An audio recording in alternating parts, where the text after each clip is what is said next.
10 টাকা দিলে হয় না বাবা? এমনি তো জিনিসপাতির দাম কম, আবার 10 টাকা বাড়াই দেবো দাম কম। যাও বাবা, দেন মামা 10 টাকা। আরে বাবা যাতে বললাম তো, যাও দেন মামা 10 টাকা বেশি।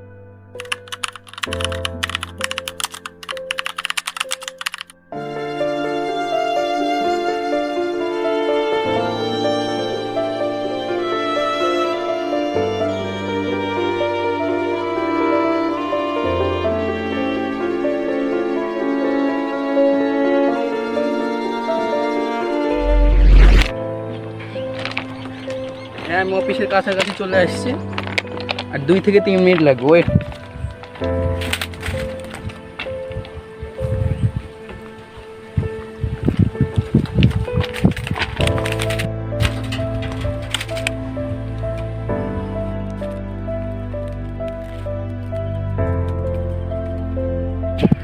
যে ভাই, ভাই কি হয়েছে তোমার? তোমার শরীরে তো অনেক জ্বর, জ্বরে তুমি কাঁপছো, কি হয়েছে তোমার? ভাই কালকে তো ঝড় হলো, ঝড় হওয়ার পরে যা ঢুকাইছিলাম ওগুলো তো হারাই ফেলছি, আর পানিতে ইয়ে হয়েছে, সেই জন্যে জ্বর। আর অনেক দিন ধরে কিছু খাইনি ভাই। কয়দিন ধরে খাওয়া দাওয়া করো নাই তুমি? 2 দিন যাবৎ টুকানোর কারণে মানে বিক্রি করতে পারিনি, খাইতেও পারিনি ভাই। ঝড়ের কারণে, তাই না? আমি তোমাকে কিছু টাকা দিই, তুমি কিছু কিনে খাও নাকি? না ভাই, আমি টাকাটা নিবো না। রাখো। যদি কিছু খাওয়াইতে পারেন তাহলে ভালো হতো, আমি টাকা নিব। তাহলে তোমাকে আমি কিছু খাওয়াচ্ছি, চলো দোকানে যাই আমরা। চলো, তোমার তো শরীরে অনেক জ্বর, আগে ডাক্তারের কাছে যাইতে হবে, আর মিছিল দেয় আর কি, চলো।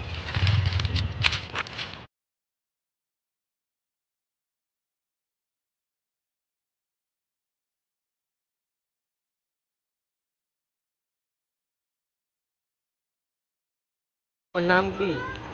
আমার নাম রাজা। বাহ, অনেক সুন্দর নাম তো। কে রাখছে তোমার নাম? আমার বাবা মা। তোমার বাবা মা কোথায়, আর কিভাবে হলো তোমার এই অবস্থা?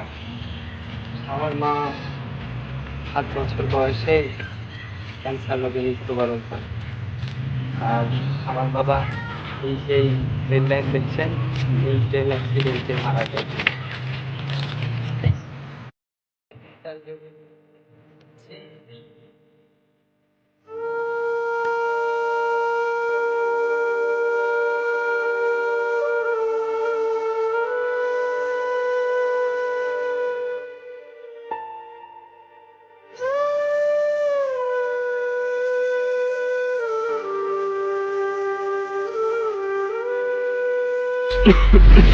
আচ্ছা ঠিক আছে, ঠিক আছে, তুমি থামো এখানে। আগে তোমার খাওয়ার প্রয়োজন, তোমার শরীর একবারে দুর্বল হয়ে আছে, তারপর তুমি পরের কাহিনীটা বলবে।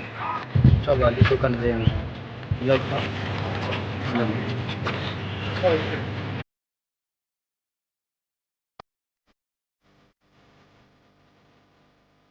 আগে হতে পারছে না, তারপর আস্তে আস্তে গলা বাইতে যাবে তো। তোমার পরবর্তী কাহিনীটা শোনো, আমি শুনতে চাই, শোনো।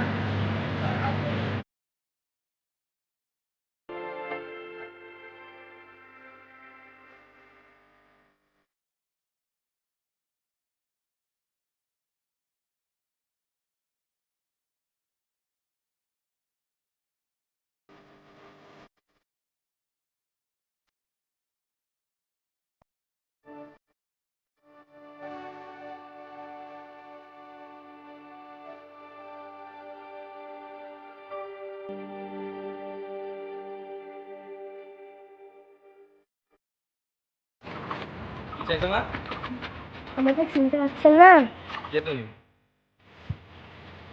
আমাকে আপনি শুনতে পাচ্ছেন না?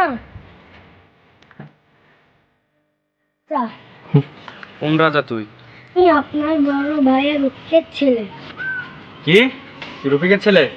এখানে কি করছিস তুই? আপনি তো জানেন আমার বাবা তো মারা গেছে। কি চাই তোর আমার কাছে? কেন আসছিস আমার কাছে? চাচু, আমার তো এখন কেহ নাই, আপনি যদি আমাকে থাকার জায়গা দেন তাহলে ভালো হতো। তোর বাপ মারা গেছে তাই না? তোর বাপকে বলেছিলাম তোর বাপের পাশের জমিটা আমাকে দিতে, তোর বাপ সেটা করেনি, অন্যজনের কাছে বিক্রি করেছে। আর তুই আমার কাছে আসছিস আশ্রয় চাইতে? যা ভাগ।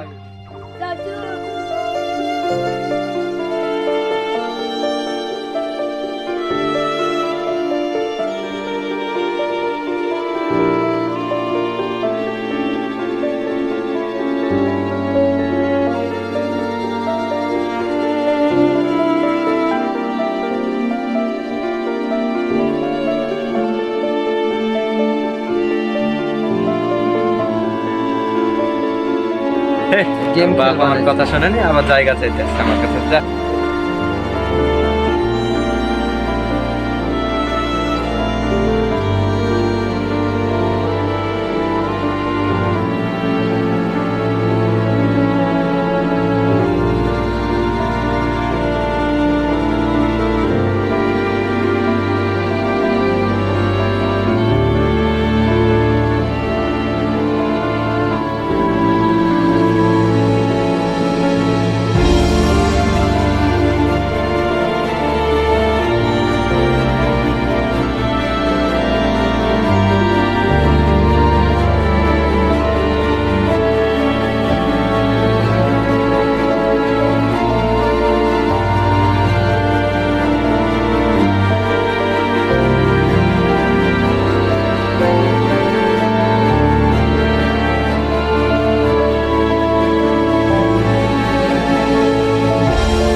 এরকম সব ফ্যামিলিতে এখন সচরাচর এইসব ঘটনা ঘটে থাকে।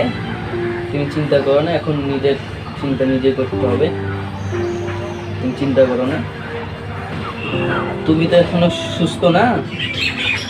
তুমি আমার কার্ডটা রাখো, তুমি সুস্থ হলে যখন তোমার প্রয়োজন হবে আমাকে এই ঠিকানায় চলে আসবা, আমি তোমার যে কোনো একটা কাজের ব্যবস্থা করে দেবো। আরে চিন্তা করো না, এটা বিশিষ্ট শিল্পপতি শামীম আহমেদের, যাকে দেখাবে সেই তোমাকে দেখিয়ে দিবে। চিন্তা করো না, চলে আসবে ঠিকানা।